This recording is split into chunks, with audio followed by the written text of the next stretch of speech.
So by the thumbnail and the title, you know what we're doing today. Scouting and draft tips. One of the most requested videos I've had since MLB 20 came out. You guys are asking here, there, everywhere. I need scouting tips. How do you go about the draft? What is your process? I'm going to try to keep this as short as possible so you guys can just watch it and get into your franchise, get into your rebuild. And I want you guys to kind of know what I do behind the scenes. So if you guys enjoyed this video, you want to see some more tips and tricks, make sure you hit that like button. Again, let's aim for 1,000 likes. Like I've been saying, my throat has been killing me. No, I don't have, I'm not sick or anything like that. I think it's just been me overdoing it with videos and streams. So I just needed a couple days to kind of recuperate. If you're new to the channel, make sure you hit that subscribe button if you enjoy MLB content and you want to see more of it. If you're new, make sure you hit that little bell icon too, so you're notified whenever a video does go live. And then in the comment section, let me know any other tips and tricks types videos you want to see. Understanding the budget, understanding some trades or some free agents or like players to trade, whatever you want to see. Let me know down below in the comment section. Also, if you haven't followed my social media yet, what are you doing? Go in the description. There's Twitter, Instagram, Snapchat, all that good stuff. That's the easiest way for me to see kind of some comments and stuff like that. So if you guys want to send me a tweet or anything, just go to Twitter, send me a tweet, go follow my social media. That's basically what I'm trying to say. And if you missed the last video, it's going to be on screen now. Go and give it a check. I let MLB The Show draft my team in a fantasy draft, and then we try to rebuild it. It was a lot of fun. Go check it out. I'll leave a link to it in the top corner. All right, enough chit chat. Let's get into today's tips, tricks, whatever you want to call it, video. All right, I'm in a different corner because I noticed that when I was gonna show you some prospects and stuff, I was gonna be covering them, so I figured this was a safe corner to be in for the video. We'll pick the Cubs. Doesn't really matter, pick whoever you want. You can pick whatever team you want. I'm just gonna pick the Cubs. Whatever settings you want, go ahead, set them up as well. And then I like to set these all to manual so I have full control over my franchise, but if you guys feel like you need to change them at any time, go ahead and do that as well.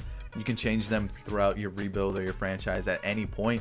Just when you get to this part of the menus, you can hit square on lineups, roster, pitching rotation, free agents, transactions, contracts, any of these stuff, and it'll change it to auto, and then you can switch it back with the square button to manual if you want. So after I look at the roster, whatever, that's the first thing I do. I always look at the roster. I want to see where do I want to improve the team, what players do I want to get rid of, so on and so forth. Basically what I do in every single rebuild while I break down the roster to you guys. The next thing I do is usually off camera, and I go straight to my contracts because I check the coaches to see if these are good coaches or bad coaches. Make sure you always have the best coaches available. Not only do they help the players, but they also help the players improve, and they make sure that you have a good team and performance. They kind of give you like mini stat boosts for your players. Next up, I go to my scout contracts, and this is the big thing because obviously you want the best scouts to give you the best prospects. And so what I personally like to do is I like to have a scout from each of the 4 regions: East, West, Central, and International. You could have 3 international, you could have 2 international, whatever it is. You can have more than one from the same region. It's just when a scout scouts outside of their region, they get a little bit of a penalty on their ratings. So that's why I like to have one from each, so that way I can scout each region without any problems. So when I look at my current scouts, I like some of the ones that we have. Like that Central scout looks really solid. The International scout looks pretty good. But let me break down what I've noticed about each scout's like rating or category for each thing. So when I look at pitchers and position players, that's obviously how well they can scout that position. So position players, they can scout position players really well. Pitchers, they can scout pitchers really well. So obviously the higher the rating, the better they can scout that specific category of player. Discovery. When I look at discovery, I look at it as how good they're able to discover really good prospects. So the higher the discovery level, the better prospect you're going to get. The lower the discovery level, obviously the opposite. They're going to get some bad prospects. And then efficiency, how quickly can they scout? And also how quickly can they scout? I guess just how quickly can they scout? So if you're scouting a certain position, say I want to find a bunch of pitchers, how quickly can they scout that parameter that you set, like a lefty pitcher with good velocity? They're going to scout that a lot quicker than someone who has a low efficiency rating. Also, if you're scouting a specific player, they're going to scout that player a lot quicker than someone who has a lower efficiency rating. So that's kind of the breakdown of the 4 categories. So I hope that kind of does help you guys out a little bit there. For me, what I like to do is I try to find players that have both, or scouts that have good efficiency and discovery. But if I'm limited to just a scout that has really good efficiency or discovery, I usually lean towards discovery, because I would rather have really good prospects and have my scout take longer to scout them than have a scout that finds and scouts prospects quicker, but they're not finding as good of prospects. So I'm always trying to find scouts that have higher discovery, and then if it really comes to it, I'm okay with them having lower efficiency. So that's what I'm looking for. So when I look at the central scout, that's actually a pretty good scout. Good discovery, the efficiency is above 50, normally what I'm looking for. Position player and pitcher really high. I would not switch that scout out at all. He looks really good. The one that I would try to switch out, this East scout. So let's go to the available scouts and let me see if there is even an East scout available. This guy's actually decent, and I'm looking at the other scouts that I have that I currently have, and they all scout position players all very well, and that's kind of a problem because I like to have scouts that can find pitchers and position players, but since most of them already scout position players pretty well, I'd like to find a scout that can like at least find me some pitchers. And I guess I could just set my central and my international scouts to find pitchers, and then have my East and my West to find position players. So you can try to balance out your scouts there. So I'm going to hire this East scout. I'm going to fire the current one that I have, and then I'm going to leave it there unless one of these West scouts is like unbelievable. So to be honest, I'm going to leave the scouts that I have. But again, each scout that you get when you start a franchise is going to be randomly generated. The available scouts are going to be randomly generated as well. So always check your scouts. Make sure that you have the best available scouts. Make sure the pitchers and position players category is as high up as you can get. And then try to get efficiency and discovery as high as possible as well. And then it all depends to you. Would you like to find as many prospects as quick as possible? Go efficiency. If you're looking for the best prospects, try to lean towards discovery. So we're going to leave it like this. Let's get to the scouting part now. All right, let me break this down really quick because I have a feeling this video is already a little bit too long. I'm looking at my West scout. He's not a good pitching scout, right? He's better finding position players. So let me think about the Cubs. They kind of lack a good farm system in every kind of facet. So they don't really have good pitching, outfielders. I think really the strongest part they have is catching. So what I'm going to do is I'm going to look for an infielder. And usually what I look for with catchers, infielders, and outfielders, I go contact and fielding, because those are kind of the two that really are important for a prospect. One, you want them to have good fielding, and two, you want them to have good contact, because usually when they have good contact, they're going to have good vision and plate discipline as well. And for me, because I sim a lot, I want a player to have good plate discipline and vision, because that usually means they're going to have a higher average. If you're looking for a player that you don't really care if they hit 220 but they hit 70 home runs, go power, right? If you're looking for a player that's got a lot of speed, obviously go for speed. Arm strength, they're going to have a really good arm, so on and so forth. So what I usually look for with my position players is contact and fielding. If I'm going to go crazy, the one place I usually switch it up is with catcher. I usually go power and fielding, just because I usually want a catcher that hits for a little bit more power. So that's kind of what I usually do. Once I hit the point where I'm like kind of scouted everything, then I'll switch it up. I'll be like, okay, let me find a speedy infielder, or let me find a really good fielding outfielder. So for this is what I usually look for my position players. For the pitchers though, this is where you can get a little, you can switch it up here and there and get a little get a little taste of whatever you want, basically. So for pitchers, righty, lefty, whatever you're looking for. Do you want a lefty? Do you want a righty? Whatever it is, that's fine. So when you look for your skill, this is where you can really kind of focus what you're looking for. Clutch, you're looking for some guy that's usually kind of good for late inning areas. This is what I'm usually looking for my bullpen pitchers. So I usually, if I'm looking for a bullpen option, I set up clutch, and that's what I do. If I'm looking for a guy with good per nines, I'm going with command. If I'm looking for someone with good movement, obviously movement, velocity, obviously velocity. What I normally look for, command is usually my starters. Clutch, usually my bullpen arms. So if I'm looking for a bullpen arm in the draft, boom. If I'm looking for a lot of starters, command. That's what I usually do. So we'll set that as well. I'm going to set the rest of the things. I won't even do that right now. How I go about scouting for the months. So obviously the draft is the first week of June. So what I normally do is I scout different parameters. So I'm looking for a pitcher. I'm looking for a catcher. I'm looking for an infielder, outfielder. I set all those parameters. and then I sim 2 weeks, because it usually takes about 2 weeks for a scout to fully search that parameter. So we set what, 2? I'll set the rest of them really quick. So we'll say, just because I want to do a power, we'll do power fielding. And for this one, he's really good with position players, so we'll go outfielder. So all these categories are set up, right? You guys can see them. I'm looking to the left because that's where my monitor is, but all those parameters are set up. Normally what I do is I usually sim about 2.5 to 3 weeks, because that's about the time it takes to fully scout all those parameters. So you guys will see the little exclamation point. That means that something has happened. And you can see notification 1 through 4. That means every single one of those assignments have been finished. So the only one that hasn't been is this guy, apparently. So they lied to me and they said that they finished it when they didn't. So then I'll set another set of parameters and I'll finish out the month of, what is this, April?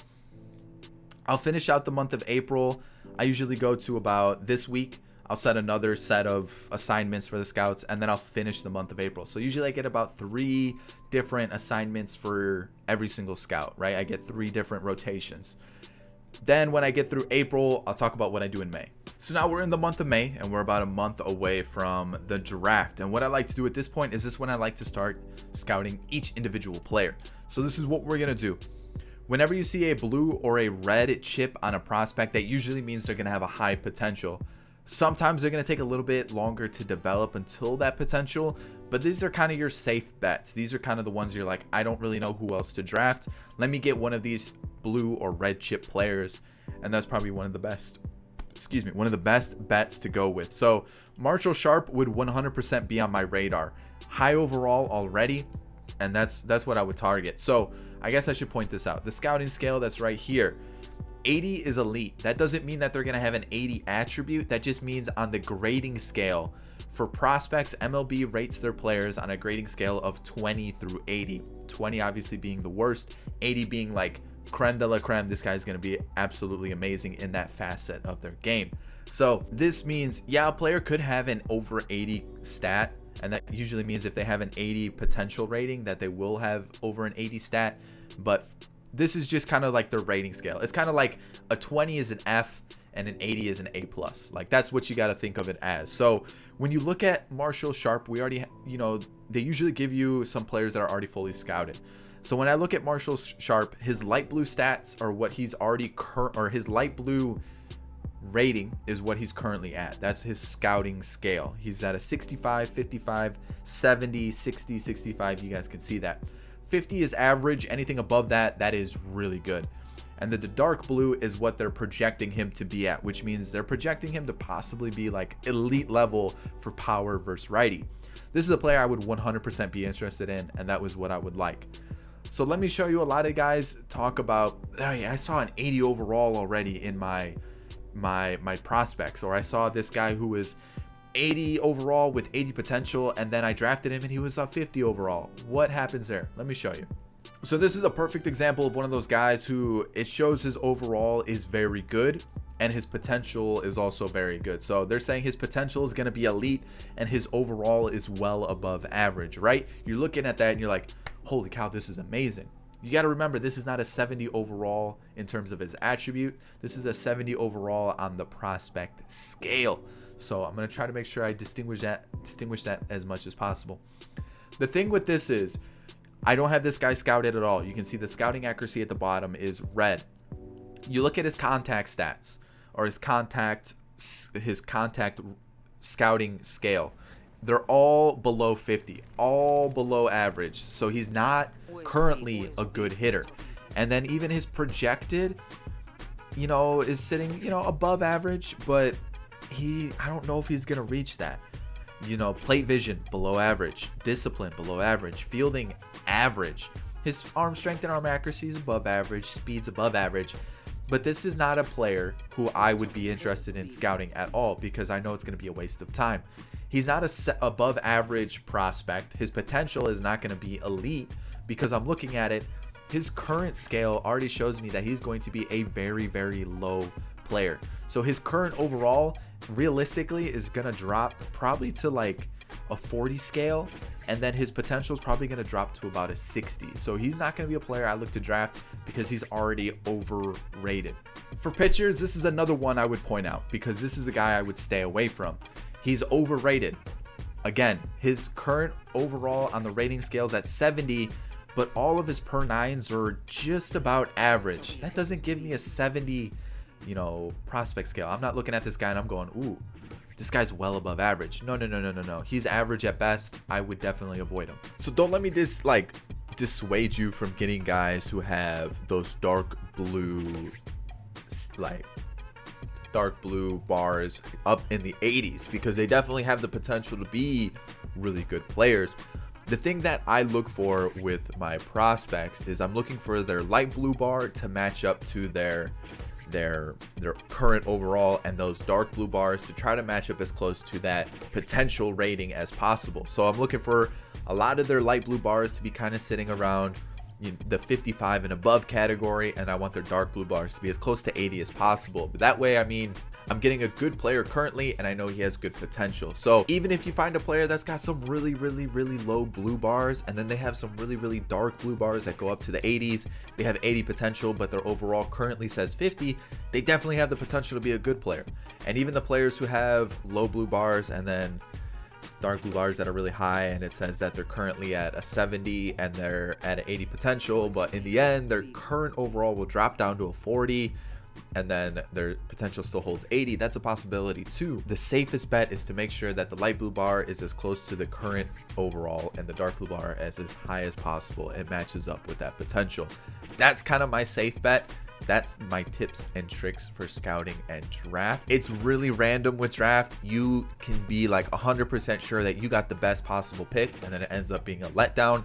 I've had that happen to me as well, but that's just kind of how I approach my drafts. And as you guys can see, there are times where I have really horrible drafts, and then there's also times where I have the best draft in the world and it works out really well for me. That's what I would do. Just try to be really in depth with your scouting. Try to approach players that you're looking for, and in the end, try to find light blue bars that match up to the current potential, their current overall, and dark blue bars that are as high as possible, and they match up with the potential that it says on screen. Again, just try to scout as much as possible. I know you may not get as in depth as you would like, but it's still a possibility. So I hope you guys did enjoy the video. If you did, thumbs up down below. Subscribe to the channel if you're new and enjoy the content. Make sure you hit that little bell icon. Even if you're already subscribed, hold on, I know some of you ain't got that bell icon clicked. Go and click it.